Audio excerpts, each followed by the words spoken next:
Memberikan bantuan bukan berarti dapat mendikte, apalagi melanggar hak kedaulatan suatu negara atas wilayahnya. Dukungan harus country-driven, didasarkan pada kebutuhan real negara berkembang. Well, plainly, we have been making representations at every possible level to the Indonesian government for many months now. We abhor the death penalty. We oppose it at home. We oppose it abroad. That this is not in the best interests of Indonesia, let alone in the best interests of the young Australians. Saya ingin menegaskan lagi bahwa pemerintah bersama-sama dengan rakyat tidak akan tinggal diam terhadap upaya sistematis untuk mengancam kedaulatan negara kesatuan Republik Indonesia. Masih berpotensi muncul dan membahayakan kedaulatan negara, keutuhan wilayah negara, dan keselamatan segenap bangsa. Ancaman militer bisa berbentuk ancaman kekuatan militer asing ataupun kekuatan bersenjata dari dalam negeri, seperti konflik terbuka, perang konvensional, pelanggaran wilayah perbatasan, darat, laut maupun udara. Tidak ada yang kontak saya mengenai itu, harus saya sampaikan. Banyak sekali tekanan-tekanan itu, tapi ya sekali lagi ini kedaulatan hukum kita. And we've subsequently cleared the airfield and getting ready to push forward onto subsequent tasks. Ikut langkah Rusia, China siap bantu Indonesia rebut Pulau Pasir. Presiden China Xi Jinping menyatakan kesiapannya membantu Indonesia merebut Pulau Pasir yang jadi rebutan dengan Australia. Mengetahui bahwa Presiden Indonesia Joko Widodo sedang mengalami masalah yang sangat besar yang menyangkut kedaulatan negara, Xi Jinping turun tangan. Ia mengaku bahwa ia berharap dapat dilibatkan dalam konflik yang sangat besar ini. Sebelumnya Presiden Rusia Vladimir Putin telah menyatakan bahwa Rusia siap mengerahkan militernya demi membantu Indonesia.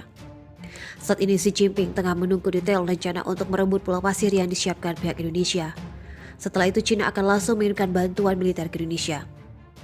Jadi, terkait dengan apakah Tiongkok sekarang punya rencana dalam konflik ini, saya bisa katakan bahwa sekarang kami lagi menunggu rencana. Ya lebih persis atau lebih spesifik Indonesia dan kebutuhan kerjasama luar negerinya. Apa itu? Penempatan personil diawali dengan upacara penerimaan Satgas Pamtas RI RDTL Yonkaf 10 Mendagri, Satgas Intel dan Satgas Bantuan di Markas Komando Rekor Militer Korem 161 Wirasakti di Kota Kupang Selasa. Tugas ini adalah kehormatan harga diri dan kebanggaan, untuk itu laksanakan dengan sebaik-baiknya, kata Pangdam 10 Dayana Mayor Jenderal TNI Sony Aprianto dalam arahan tertulis yang dibacakan oleh Danrem 161 Wirasakti Brigjen TNI Iman Budiman.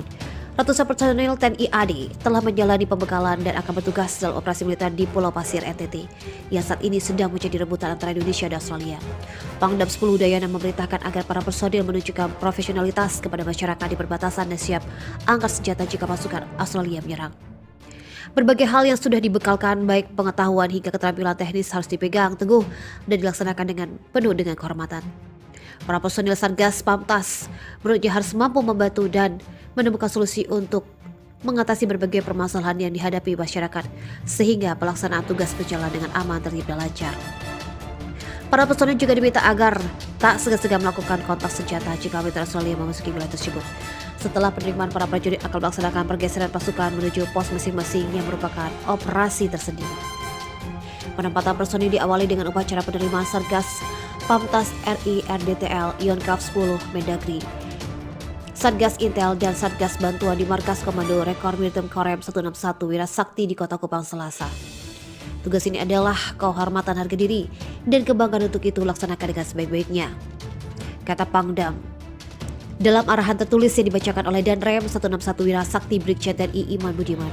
Ratusan personel TNI AD telah menjalani pembekalan dan akan bertugas dalam operasi militer di Pulau Pasir NTT yang saat ini sedang menjadi rebutan antara Indonesia dan Australia. Pangdam 10 Dayana memerintahkan agar para personil menunjukkan profesionalitas kepada masyarakat di perbatasan dan siap angkat senjata jika pasukan Australia menyerang. Berbagai hal yang sudah dibekalkan, baik pengetahuan hingga keterampilan teknis, harus dipegang teguh dan dilaksanakan dengan penuh dengan kehormatan. Para personil Satgas Pamtas menurutnya harus mampu membantu dan menemukan solusi untuk mengatasi berbagai permasalahan yang dihadapi masyarakat, sehingga pelaksanaan tugas berjalan dengan aman, tertib, dan lancar. Para personel juga diminta agar tak segan-segan melakukan kontak senjata jika militer Australia memasuki wilayah tersebut. Setelah penerimaan, para prajurit akan melaksanakan pergeseran pasukan menuju pos masing-masing yang merupakan operasi tersendiri.